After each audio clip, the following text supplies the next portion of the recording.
अस्सलामुअलैकुम वरहमतुल्लाहि वबरकातुहू। दोस्तों, आप तमामी हज़रात को ये तो पता ही चल गया होगा कि हज़रत मुफ्ती सलमान अज़हरी साहब क़िबला के ऊपर एक एक्ट लगा है, पासा। ये पासा क्या होता है, ये किन लोगों के ऊपर लगता है, तो बहुत सोची और समझी एक साजिश का हिस्सा है। आइए पूरा समझने के लिए मैं आपको एक वीडियो दिखा रहा हूं, आप गौर से देखें और समझें कि ये पूरी प्रक्रिया किस तरह से की गई है। को नहीं मिली, फिर पता चला कि शायद 22 को बेल मिल जाए, लेकिन 22 को बेल मिली। उसी वक्त मुफ्ती सलमान अज़हरी साहब के ऊपर पासा एक्ट लगा दिया गया। क्या लगा दिया गया? पासा एक्ट लगा दिया गया। अब ये पासा एक्ट क्या है?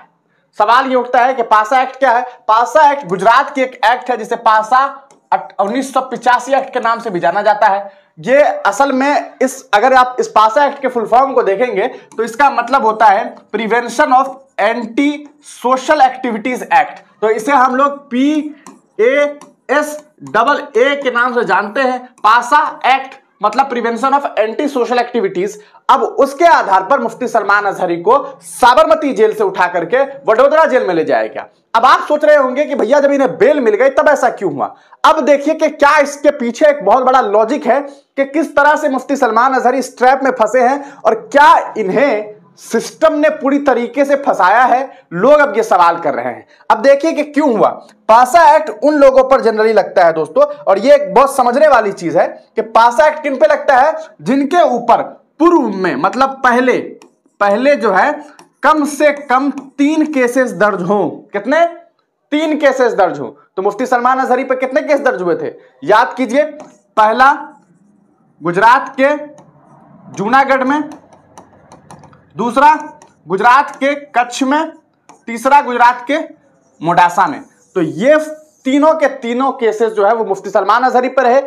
तीनों में मुफ्ती साहब को बेल भी मिल गई संवैधानिक तरीके से।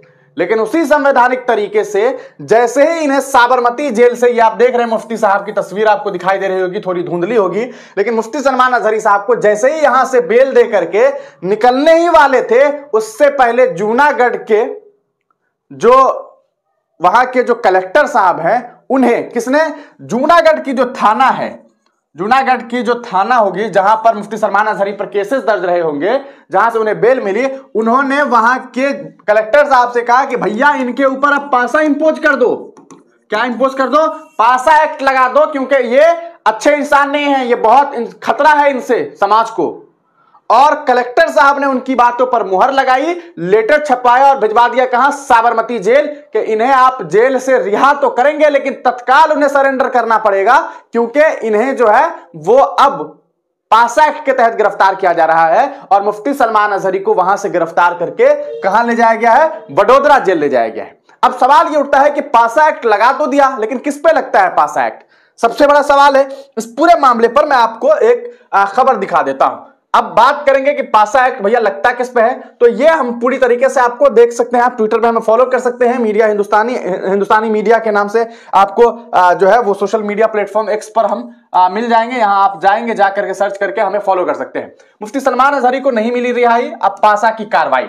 अब सवाल ये उठता है कि मुफ्ती साहब को अहमदाबाद सेंट्रल जेल से वडोदरा जेल भेज दिया गया है। जब सत्ता और प्रशासन मिलकर किसी व्यक्ति को प्रताड़ित करने का इरादा कर ले तो कानूनी तौर पर किस कदर खेला हो सकता है, इसका अंदाजा अभी आपको मुफ्ती सलमान अज़हरी साहब के मामले से हो गया होगा। उनको केस में पहले तो उनको एक जगह केस करके मुंबई से गिरफ्तार किया गया, फिर जब पहले केस में जमानत मिल गई तो दूसरी, फिर उसके बाद दूसरी की जगह मिल गई तो तीसरी, और उसके बाद आखिरकार आज उन्हें मोडासा से भी उनको जमानत मिली। लेकिन क्या हुआ, वहां से भी उन्हें जो है वो पुलिस प्रशासन ले गई है। अब देखिए कि होता क्या है। जब आखिरकार मोडासा से उन्हें मिल गई तो जूनागढ़ के कलेक्टर ने अपनी उस शक्ति का प्रयोग किया जिसके बारे में अधिकतर लोगों को मालूम तक नहीं है। ये कलेक्टर साहब जो हैं उन्होंने दिमाग लगाया और उनको यह हक था कि वो किसी इंसान पे पासा लगा सकते हैं। यह एक ऐसा कानून है जिसका मिसयूज होता रहा है। इसको लेकर के कई सारे आर्टिकल्स आपको मिल जाएंगे खबरों में, अगर आप देखेंगे तो आपको मालूम चलेगा। इस तरह के कई सारे विवाद रहे इस पे लेकर के। कई बार कहा गया कि इस कानून को खत्म किया जाए और इस कानून को दिल्ली में भी लागू करने की बातें सामने आ रही है, लेकिन अभी तक शायद हुई नहीं। अब कलेक्टर महोदय ने पासा कानून के तहत मुफ्ती सलमान अजहरी को रिहा होने से पहले दोबारा गिरफ्तार करवा दिया है। अब इस एक्ट के तहत उनको कम से कम 3 महीने से लेकर साल भर तक जेल में रहना तय। देखिए, जिसके ऊपर पासा लगता है, सिंपल सा इसका फंडा है दोस्तों, अगर किसी के ऊपर पासा लग गया है तो मिनिमम 3 से 4 महीने, मैक्सिमम 1 साल तक की सजा उन्हें होगी। जिस तरह के हालात हैं, ज्यादातर उम्मीद यही है, मैं चाहूंगा नहीं कि ऐसा हो, लेकिन मुफ्ती सलमान अजहरी साहब को कम से कम 3 से 4 महीने अब जेल में रहने पड़ सकते हैं। यह अलग बात कि अदालत के और चक्कर काटे जाएंगे, देखेंगे कि उसके बाद क्या कुछ होता है। पासा में किसी भी व्यक्ति को गिरफ्तार करने से पहले उसके खिलाफ आईपीसी सहित अन्य एक्ट में 3 मामले दर्ज होने चाहिए। 3 हो गए, मैंने आपको पहले ही बताया है। इसके बाद थाना इंचार्ज कलेक्टर के पास अप्रूवल के लिए फाइल भेजता है, थाना इंचार्ज भेजता है, यानी कि जूनागढ़ के जो थाना इंचार्ज रहे होंगे उन्होंने कलेक्टर को यह फाइल भेजा होगा। वहां से संतुष्टि मिलने के बाद आरोपी को पासा के तहत गिरफ्तार कर लिया जाता है। अब देखिए, सोचिए, जिस पासा कानून के तहत खतरनाक अपराधी, अवैध शराब बेचने वाला, नशे के अपराधी, यातायात कानून को तोड़ने वाले और संपत्ति हड़पने वालों की ओर से की जाने वाली असामाजिक और खतरनाक गतिविधियों को रोकने के लिए उन्हें एहतियातन हिरासत में लेने का प्रावधान है, उसको मुफ्ती सलमान अजहरी कहा जा सकता है। इसकी क्रोनोलॉजी को समझिए अमित शाह के भाषा में, और अगर आप इसकी क्रोनोलॉजी को समझेंगे तो आपको समझ में आएगा कि किस तरह से पहले तो गुजरात के स्टेट में 3 अलग अलग जगहों पर एफआईआर दर्ज होता है। तीनों जगह पर अदालत जो है इन्हें रिहाई दे देती है, यानी कि इन्हें बेल मिल जाती है। जैसे ही बेल मिलती है इन्हें घर जाना होता है, घर जैसे ही निकलने वाले होते हैं उससे पहले इनके ऊपर पासा लगा दिया जाता है, यानी कि prevention of anti social activities. और जैसे ही पासा लगा, पासा के लगने के जस्ट बाद ये समझ में आ गया कि भैया अब इन्हें कलेक्टर साहब ने ऑर्डर दे दिया है, तो कलेक्टर साहब के आदेश पर इन्हें जो है साबरमती से अब वडोदरा जेल ले जाया गया है और वहां पर मुफ्ती सलमान अजहरी साहब को अब जेल में बंद कर दिया गया है। तो ये पूरी कहानी है और इस तरह से मुफ्ती सलमान अजहरी साहब के साथ जो है वो एक समझ लीजिए कि एक तरीके से मुफ्ती सलमान अजहरी साहब इसमें फंस गए हैं। इसके पीछे कौन लोग जिम्मेदार हैं या आप बेहतरीन तरीके से समझते हैं। आप तमाम लोग इस पूरे प्रकरण पर क्या कुछ सोचते हैं, अपनी राय कमेंट सेक्शन में लिखिएगा। कि आपको लगता है कि इस पूरे मामले में यकीनन कुछ ऐसे लोग हैं जो काफी ताकतवर हैं, वरना इसी मुल्क में हालात ये है दोस्तों।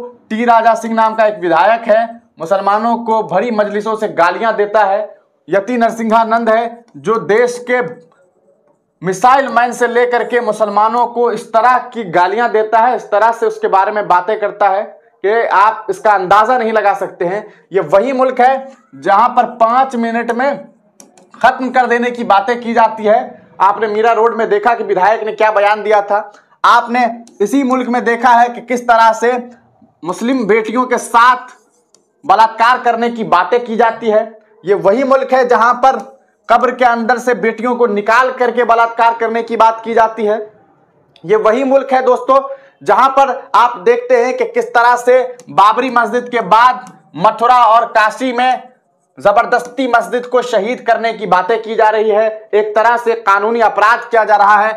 आप बात करेंगे अगर कॉन्स्टिट्यूशन को इस देश में माना जाता है तो आखिरकार 1991 का जो वर्शिप एक्ट है उसका उल्लंघन किया जाता है। दिन दहाड़े इस एक्ट को ऐसे लग रहा हो कि उसकी कोई अहमियत नहीं है उस कानून का, और उसका दिन रात जो है विरोध किया जा रहा है, लेकिन ऐसे लोगों पे कार्रवाई नहीं हो रही। मैंने तो बहुत कम लोगों के नाम गिनाए हैं, फहरिस्त है इन लोगों की, लेकिन इन लोगों के ऊपर कार्रवाई नहीं होती है। मेरे चैनल को लाइक करें, शेयर करें और सब्सक्राइब करें, घंटी जरूर दाबें ताकि आने वाली कोई वीडियो तुरंत आप तक पहले पहुंचे।